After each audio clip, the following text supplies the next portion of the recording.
Chapter 2. Then we turned around and went back into the wilderness, following the route to the Red Sea, as God had instructed me. We worked our way in and around the hills of Seir for a long time. Then God said, "You've been going around in circles in these hills long enough. Go north. Command the people. You're about to cut through the land belonging to your relatives, the people of Esau who settled in Seir.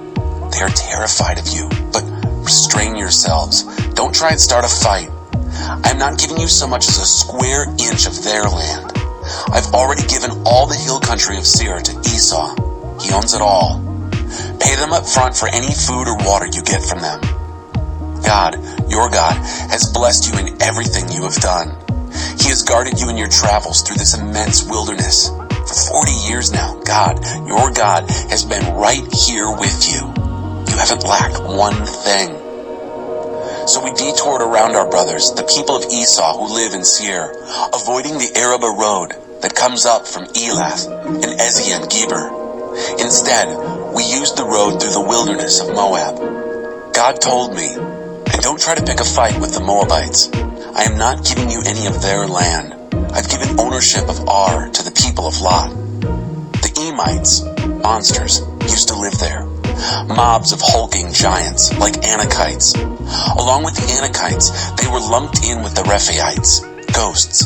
But in Moab, they were called Emites. Horites also used to live in Seir, but the descendants of Esau took over and destroyed them, the same as Israel did in the land God gave them to possess. God said, "It's time now to cross the brook Zered." So we crossed the brook Zered. It took us 38 years to get from Kadesh Barnea to the brook Zered. That's how long it took for the entire generation of soldiers from the camp to die off, as God had sworn they would. God was relentless against them until the last one was gone from the camp.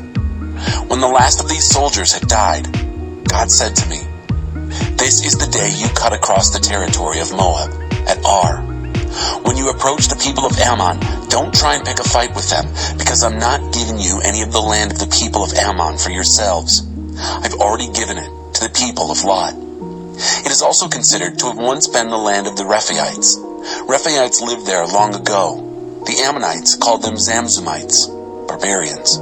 Huge mobs of them, giants like the Anakites. God destroyed them, and the Ammonites moved in and took over. It was the same with the people of Esau who lived in Seir. God got rid of the Horites who lived there earlier, and they moved in and took over, as you can see. Regarding the Avites, who lived in villages as far as Gaza, the Caphtorites who came from Caphtor, Crete, wiped them out and moved in. On your feet now. Get started.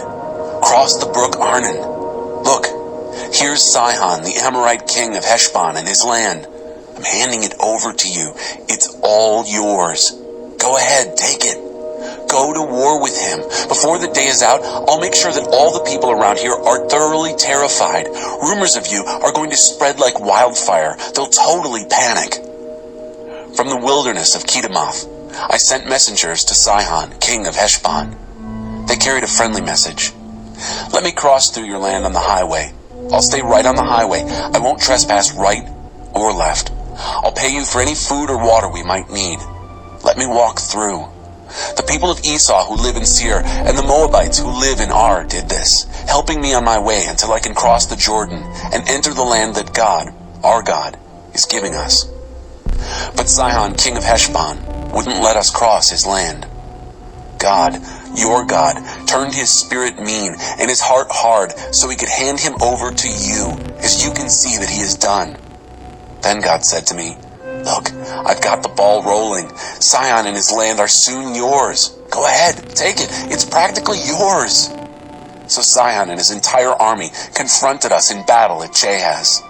God handed him, his sons, and his entire army over to us, and we utterly crushed them.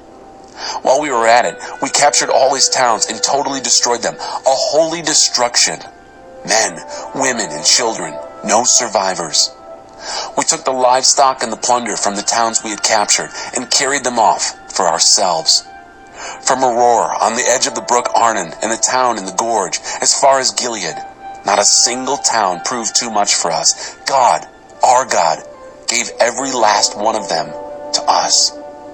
The only land you didn't take, obeying God's command, was the land of the people of Ammon, the land along the Jabbok and around the cities in the hills. Chapter 3. Then we turned north and took the road to Bashan. Og, king of Bashan, he and all his people, came out to meet us in battle at Edrei. God said to me, "Don't be afraid of him. I'm turning him over to you, along with his whole army and his land. Treat him the way you treated Sihon, king of the Amorites, who ruled from Heshbon." So God, our God, also handed Og, king of Bashan, over to us, Og and all his people, and we utterly crushed them. Again, no survivors. At the same time, we took all his cities. There wasn't one of the 60 cities that we didn't take. The whole region of Argob, Og's kingdom in Bashan. All these cities were fortress cities with high walls and barred gates. There were also numerous unwalled villages. We totally destroyed them, a holy destruction. It was the same treatment we gave to Sihon, king of Heshbon, a holy destruction of every city, man, woman, and child. But all the livestock and plunder from the cities we took for ourselves. Throughout that time, we took the land from under the control of the 2 kings of the Amorites, who ruled the country east of the Jordan, all the way from the brook Arnon to Mount Hermon. Syrian is the name given Hermon by the Sidonians. The Amorites call it Senir. We took all the towns of the plateau, everything in Gilead, everything in Bashan, as far as Selecah and Edrei, the border towns of Bashan, Og's kingdom. Og, king of Bashan, was the last remaining Rephaite. His bed, made of iron, was over 13 feet long and 6 wide. You can still see it on display in Rabbah of the people of Ammon. Of the land that we possessed at that time, I gave the Reubenites and the Gadites the territory north of Aroer, along the brook Arnon, and half the hill country of Gilead with its towns. I gave the half-tribe of Manasseh, the rest of Gilead, and all of Bashan, Og's kingdom, all the region of Argob, which takes in all of Bashan. This used to be known as the land of the Rephaites. Jair, a son of Manasseh, got the region of Argob to the borders of the Geshurites and the Maacathites. He named the Bashan villages after himself, Havoth Jair, Jair's 10 villages. They're still called that. I gave Gilead to Machir. I gave the Reubenites and Gadites the land from Gilead down to the brook Arnon, whose middle was the boundary, and as far as the Jabbok River, the boundary line of the people of Ammon. The western boundary was the Jordan River in the Arabah, all the way from the Kinnereth, the Sea of Galilee, to the Sea of the Arabah, the Salt Sea or Dead Sea, at the base of the slopes of Mount Pisgah on the east. I commanded you at that time, God, your God, has given you this land to possess. Your men, fit and armed for the fight, are to cross the river in advance of their brothers, the people of Israel. Only your wives, children, and livestock, I know you have much livestock, may go ahead and settle down in the towns I have already given you until God secures living space for your brothers as he has for you, and they have taken possession of the country west of the Jordan that God, your God, is giving them. After that, each man may return to the land I've given you here. I commanded Joshua at that time, you've seen with your own 2 eyes everything God, your God, has done to these 2 kings. God is going to do the same thing to all the kingdoms over there across the river where you're headed. Don't be afraid of them. God, your God, he's fighting for you. At that same time, I begged God, God, my master, you let me in on the beginnings. You let me see your greatness. You let me see your might. What God in heaven or earth can do anything like what you've done? Please, let me in also on the endings. Let me cross the river and see the good land over the Jordan, the lush hills, the Lebanon mountains. But God was still angry with me because of you. He wouldn't listen. He said, enough of that. Not another word from you on this. Climb to the top of Mount Pisgah and look around.